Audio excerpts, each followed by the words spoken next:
So let's bring him in. Hello, Net. Were you one of the people that mentioned wanting to talk to me on my chat? Yeah, can you hear me? Yeah. What was your name in the chat, just so I know? Yeah, I am Bhavya Arora. Oh, excellent. Okay, so you wanted to talk about I believe in Sky Daddy, which makes my Yeah. politics irrational. So you were going to tell me an example of a political position I have that you find is based on my irrational belief in God. Well, I used to think that you're such a rational and logical person, Mm-hmm. and it's a surprise to me that you believe in a god. That I said it's discrediting Mm-hmm. because it tells me that you're coming at things with a flawed thought process. It Okay, it discredits your politics. so fair enough. So before we even get into a religious debate, you think that means that I'm coming at things from a flawed angle. That would mean that my conclusions that I would reach in a political framework would end up being flawed because the basis of my ideological belief is flawed in itself. Is that fair to say? No, not necessarily. You can stumble onto the right thing by accident, which you do. I agree with you in a lot of things. So you can't give an example of a political position you think of mine that's erroneous that comes about from my belief in God. Did I say I was going to give you an example? You did not. I asked if you were, and you said, I'll call in. No, I said you're discrediting. It discredits your politics because it tells me that you have a false thought process, a flawed So, thought process. so can you give me a political position of mine that you've heard that you disagree with? No, because you accidentally stumble onto the right things a lot of the times. So you would say, would it be fair to say that I have a lot of political opinions that I've given on my show that you've heard? That would be fair? Yeah, I mean, I've only heard you on Destiny. Okay, but you think that every single one of those correct positions I have, I've just haphazardly stumbled upon. Yeah, it's impressive, you know. Well, I would think that maybe the sheer statistical improbability of that would make you reframe your assumptions. Well, no, I think you're really lucky in that regard, I guess. I'm just lucky. Yeah, That's it. yeah. I find the arrogance of the atheist position to be quite amusing so many times. You're so certain that you're correct that even when you're listening to someone who you agree with and you can't find an area to disagree when it comes to like practical political matters, you still assume that I must be some irrational, unhinged person. And literally, you can't give any credit to like sort of my thought process or anything, even though you agree with me, because you're like, well, you must just be lucky and you've stumbled upon. And you not for a minute does it take you a step back to hesitate and say, well, wait a minute. Maybe just because I don't believe with this guy's religious beliefs, that doesn't mean that his thought process is skewed to the point where it discredits everything he believes. It doesn't, you don't even pause for a second to believe that. It reeks of an arrogance, I think, that would discredit your political thought process. Well, it does reek of arrogance, and I think it's well deserved. I mean, if you told me the sky is red, I would be just as arrogant, and I think I would deserve to be just as arrogant. Well, that's I mean, fine. it's insane. It's not the same. It's It's not the insane same to as. me. It's not the same as saying the sky is red, though, because to claim that the religious debate is so settled, just like I've heard atheist after atheist make these arguments in the past. I used to be an atheist. I used to make these sort of arrogant arguments myself. Like to have that amount of Well, credibility. it was settled. Well, Rob, I mean, I don't know if you know this, but I've been in this rabbit hole for quite some time, and So this what do I care?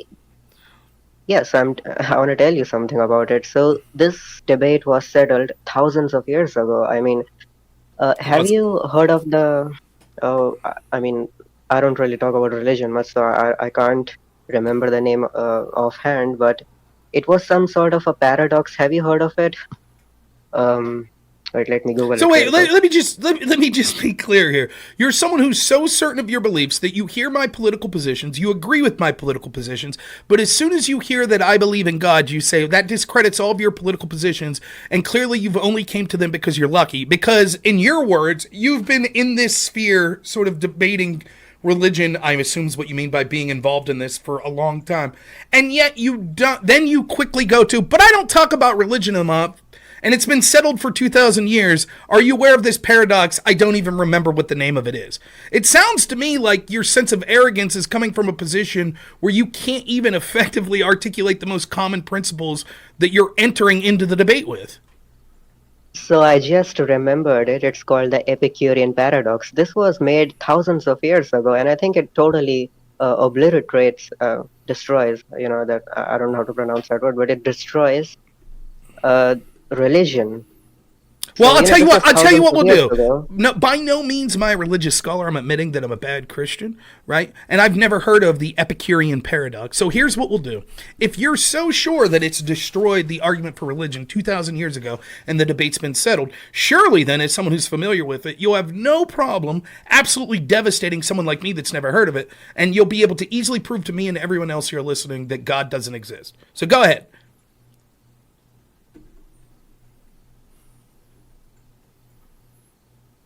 No? Hey, you were cut out. I'm sorry. Oh, okay, I'll repeat myself. I'm sorry. If I've never heard of the Epicurean paradox, but if you're right that this paradox settled the religious debate 2,000 years ago, someone who is informed of it like you will have no problem discussing to someone like me that's never heard of it in a way that it'll completely ensure that myself and everyone listening will understand by the end of this, yeah, obviously God doesn't Yeah. exist. So go for it. Let's Okay. let's do it.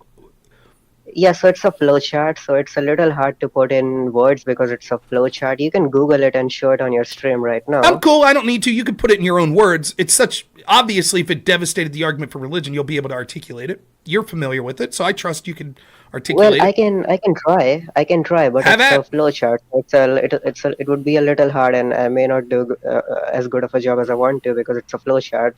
But anyways, Okay, so let's it hear it. starts. We'll give you the So floor. yeah, Go. it starts with premise number one that evil exists, and then it says, well, can God prevent evil? Mm-hmm. And then it deviates into two parts. So if yes, well, I'll go with the no first. Well, it says yes and no. Mm-hmm. So if the answer is that God cannot prevent evil, Mm-hmm. then God is not all powerful. Mm-hmm. So that debunks religion. But if you're saying, well, God can prevent evil, then the question is, does God know about all the evil? Well, and if you answer no to this, it's well, then it also debunks religion because God is supposed to be all-knowing. Okay. But if you answer yes to this question, then it says, does God want to prevent all evil? Well, if you answer no, then well, God is not a good person, a good whatever. Then that debunks religion because God is supposed to be a good thing, God, right? But if you answer yes to this question, then the question is, then why is there evil? So So it sounds to me like something that every person in Sunday school, a problem that they've thought of, that you are saying that that's called the Epicurean paradox, which it may be. I'll take your word for it. mhm. And that this is somehow some deep philosophical thought that completely shreds the idea that God could be real. That's what you're saying. That your big argument here is, well, if evil exists, how could God exist? Either he himself is evil by allowing evil to exist and he could prevent it, or he can't prevent it, which means God doesn't exist. That's it? That's your proof Well, the big that 2,000 years ago that the argument for God was completely devastated. That's your proof? Yeah, the good old Epicurean paradox from 2000 years ago Okay. debunks religion. So Yeah. then, now I've never argued this, and I'm not a prolific religious debater, but let's wade into the field. First thing I would ask you is, can you define evil? Yeah, I mean, I don't really like this definition game that you people do in these debates because I mean we know what evil is, Do and we? so yeah, we do. We have an intuitive understanding. We have a very good intuitive understanding of what evil is. I don't have to define it. I mean, Well, you why know don't it. you Be honest. define it in the way that the Epicurean paradox is defining? What do they mean by evil? Do they mean like for example, I might say something is evil like this: stealing from an old woman is evil. Is that what they mean by this paradox? So if we just take that one example, that's an example of evil. Do you agree? Yeah, So if a human being steals from an old woman, we'll just take that one example. You agree that's an act of evil? Yeah, I And do. you would Yeah. say that the fact that that happened means, even if that was the only act of evil that happened, that would be sufficient to prove this paradox, right? Or for this paradox to prove God doesn't exist, correct? Because that would be an act of Yeah. evil. And that's all we would need is one act of evil, correct? Yeah. Okay, so given that, you're saying the fact that either one of two things is possible. Either God knew that that guy was about to steal from that old woman, and he chose not to intervene, which proves that God is malicious, and so therefore can't exist. A virtuous God can't exist, correct? Mm-hmm. Or it proves that God didn't know that that guy was going to steal from that woman, which proves that God isn't omniscient and therefore he's not God. Uh-huh. Yeah. What if God gave us free will?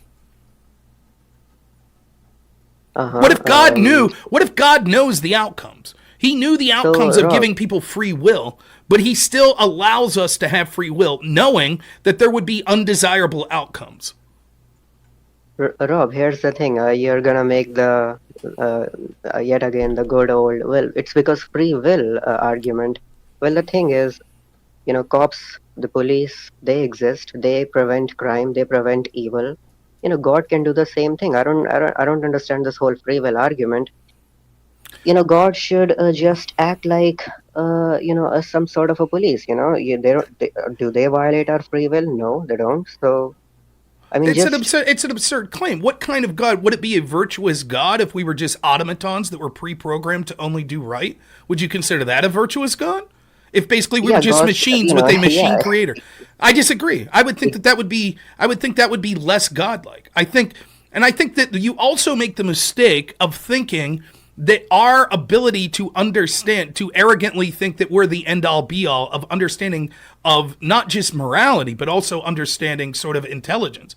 Like it's difficult for us to comprehend what an all-knowing creator would do. For example, Rob, I wanna stop you if there. you can stop me in a second. For example, if you like created an ant farm, right? You bought an ant farm or you created one for ants.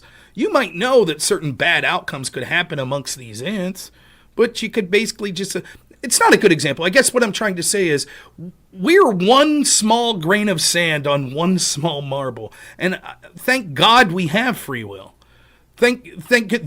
That to me, earning our way into the good graces of God is sort of one of the things that I think makes life beautiful. The fact that I Well, have Rob, free will to sin, Rob, I and want I to stop you. go ahead, you can stop me. You're clearly a Yeah, philosophical so, and religious scholar of epic proportions. So by all means, stop as I'm making my point, please. You have alright. something now. Every audience, I want you to Yeah, listen. He's going to stop me. He has something very important to say. Go ahead. yeah, I do. Yeah, so, this is the Epicurean paradox. It's just a silly, small little thing I just mentioned. You don't have to I'm going to spend, we don't stop have you to right spend there. too much time on I'm this. going to Hold on. stop. We I'm don't going to have to stop spend you. too much I'm time going on to this. stop you right there. How So about we're going to let you go. I'm going to everything? stop you. I'm going to stop you right there. And we're going to let you go I thought because we when would you just come in and spend 10 say, minutes I'm on going to this, not stop 10 you right minutes. there. I'm going to stop you right there. If you're going to come in and say, this debate it was settled 2,000 years ago because of this argument. And then I say, okay, I've never heard this particular argument. I don't consider myself someone who wades into religious arguments. I'm more than happy to do it. And as soon as we start discussing it, you go, let me stop you right there. This is just a flippant argument I made. It's just one little thing. I have no Well, interest in having a discussion with I'm you not on here it. to So win an thank you so argument. much. I Rob, really appreciate you coming on. Yeah, I'm sorry, you have a better argument now? That's what you said? So you led with the argument that you yeah, said. Now, I uh, just want to be clear. I just want to I say one simple yes, thing. no. We'll see if we continue with this conversation. I just want to be clear. You led with the argument that you said disproved Christianity 2,000 years ago.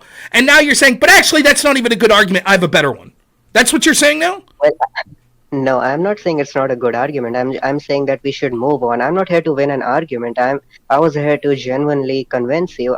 I'm a fan of yours. I like you. I agree with you. I was just here to convince you. I'm not here to win an No, no, no, argument. no. If I thought the I thought you glazing would of just Rob, just hear me out. I thought the you would just glazing of no, interrupt. like the glazing of let me stop you, let me stop you. I want to say something, and the glazing. I get, and then saying that my entire thought process is flawed and I don't have good ideas. I just got lucky and stumbled on things. But then as soon as we start having a discussion about the topic that you brought in that you wanted to discuss, and you have to interrupt me to say, actually, it's not something that I really want to talk about. Oh, by the way, I like you. I don't care. I'm not saying you're a terrible person or I wish ill on you. What is the relevance of me having this conversation with you? If you're going to say Well, it, this argument ended Christianity or ended belief in God 2,000 years ago, and I'm unfamiliar with the term Epicurean paradox, but I sort of am familiar with this type of argument, and we start to hash it out a little, and you immediately backtrack and are like, no, thank you. I'll tell you what I'll do for you. This isn't my area of expertise, but I'm more than willing to have these debates and just be honest and give my honest opinions. But seeing as how you're someone who's very informed on this, why don't I set you up with a debate with my friends Jim Bob or Andrew Wilson or Jay Dyer that talks about these religious debates all the time? Surely you would be able to epically destroy them. No, wait. Before you answer, surely you would be able to devastate them. Right? Because not only do you know that the argument is so settled that anyone that believes it, they can't be trusted any of their political opinions, but clearly you have a 2,000-year-old understanding of how this has been devastated 2,000 years ago. And so I think it would be a great opportunity for you to reach out to a bigger audience, and you would be able to devastate the idea, surely once and for all. Well, many people have tried before you, but you'll be able to devastate them. I think it'll be great to listen to. Are you done? Yes. So, I would love to, but, unfortunately he banned me from his Discord, just because of how bad I destroyed some of the people there. Is that true? Really well, I'll tell you what, I will. Would you trust that I would be a fair moderator? Yeah, of course, I like you, yeah. Okay, then I will reach out to them and set up a debate with Jay Dyer or someone, and I will moderate. And I promise you, to the best of my ability, as every time I've moderated, that I will try my best to make sure each side has a fair opportunity to expound their beliefs. And I'll set up that debate, and you can destroy someone like Jay Dyer or Jim Bob. Well, that's great, but okay. Fair? You keep cutting out on me, man. I'm not saying you're doing it intentionally. I think maybe your internet's cutting out a little. You still there? It's just a silly little... You're cutting out, man. Hello? If you can still hear me, I can't hear you, so here's what we'll do. Just reach out to me on my general Discord channel. I'll try my best to set this debate up. Is that fair? Now, I'm more than happy to talk to you. If you want to talk about the Epicurean paradox, I was diving into it, but for whatever reason, you don't want to talk about it. So, okay. I can't hear you anymore. I swear, I hope my audience believes me. You're still on here. I haven't banned you. I haven't muted you. Hey, can you hear me? I can hear you now. Yes. All right, great. Yeah, you didn't ban me. I'm sorry about this. Oh, it's okay. It's not your fault if the internet's acting out. It's not your fault. Oh, sorry. Are you still there? Oh, that was my fault. That time it was my fault. You still there? Yeah, I'm still here. Well, I was just anyways. So what I was saying was that. Go ahead. Yeah. Yeah, I was saying that the reason I pivoted to something else was because I was here to convince you, and I figured that this argument is going nowhere. So, hey, why don't I pivot to something else that might convince you? That's why I pivoted. That's what I was saying. So, but, I mean, I think that's sort of bad, if I may, that's sort of bad form, though. Like, the idea that you're just going to be like, well, never mind, I don't want to use that argument anymore. Like, it's not just a matter of convincing me. It's a matter of the audience is listening. It's a matter of maybe I want to convince you that your assumptions are incorrect. So to bring up an argument, and then as soon as I start like going through it, I don't even think that rudely. I was just going through it, and you're like, hey, let me cut you off. I don't want to talk about this anymore. Let's pivot to something else. Seems a bit nonsensical. Like, what is my guarantee if, like, let's say you say, hey, you know what, never mind. I want to talk to you why I think Ron DeSantis would have been a better candidate. And I'm like, sure, let's talk about that. And what's the guarantee that it'll be a fruitful conversation if at any moment you could say, let me cut you off. I don't want to talk about this anymore. Like, it seems it's difficult to have a conversation if there's not, real quick, it seems difficult to have a productive conversation if there's not an implicit agreement that we're not just going to leave one party say, you know what, cold stop, nope, that's the end of that topic, now let's move on to something different. That seems like not really a worthwhile conversation to me. Well, it's just because we have very little time, and I want to get as many things I can into the little time. All right, I have, I'll tell you what. And, you got 5 minutes. You got 5 minutes, and I'm going to go to a different caller. So you go ahead and give me whatever you want to talk about. The floor is yours. Whatever argument you want to make or discussion you want to have, go for it.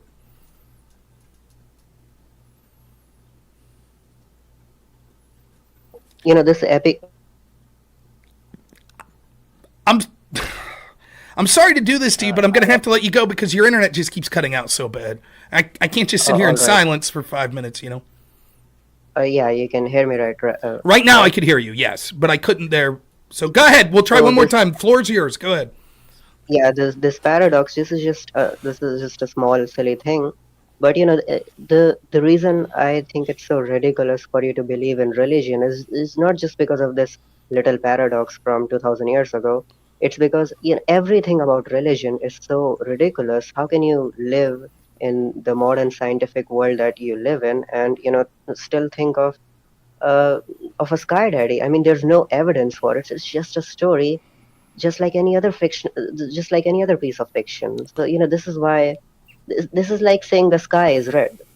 I don't have any counter argument for this because it's just so ridiculous. I feel like you shouldn't even believe in this. I mean, that's not really And an also, argument. It's not, the analogy of the sky is red doesn't apply, right? Because you could say we could see the physical sky, we could see that it's been reported blue. We could look like use scientific devices to see microscopically the light types, wavelengths that reflect from light. So there's all sorts of evidence you could bring to why the sky is red. Give me evidence that God doesn't exist. well, I can't. I'm an agnostic atheist. So can you prove that God exists? No, wait a minute. If you're agnostic, that's different than being an atheist, correct? So is your belief that you are undecided on if God exists or not? No, I say God doesn't exist. Well, technically, I would have to be agnostic on the existence of unicorns as well. We all would have to be, or technically, but that's not how the world works. If there's no positive evidence for the existence of something, we just say that that thing doesn't exist. We don't Okay. need However, negative evidence for something's existence. whatever term you want to use to define yourself, atheist or agnostic, you are so staunch in your beliefs that you believe someone who believes counterly that if there was a God, that makes them completely illogical to the point that if they have real world positions that you agree with, they couldn't have came there through rational thought process. Instead, it was pure chance that they came. That's how certain you are in your belief that God doesn't exist. Yeah, I would bet my life on it. Yeah, You would bet your life on it. Okay. and also I wonder. Do you have a sense of morality? Yeah, of course I do. I Where do and you by the derive? way, I Tell me where you derive? intuition, Just instinct, intuition, instinct, and instinct. instinct. Do you acknowledge that other people's intuition and instinct may be different than yours? Yes, Okay, yes, so then there is no universal morality. yes, You agree with that? yes. Okay, so if 51% of people say murder is okay, you would say, well, in my sense, individually, I think that's immoral, but Rob, I I'm have so to. sorry. I'm so sorry. You cut out. Okay, I said if so, therefore, you would admit that morality is just personal preference.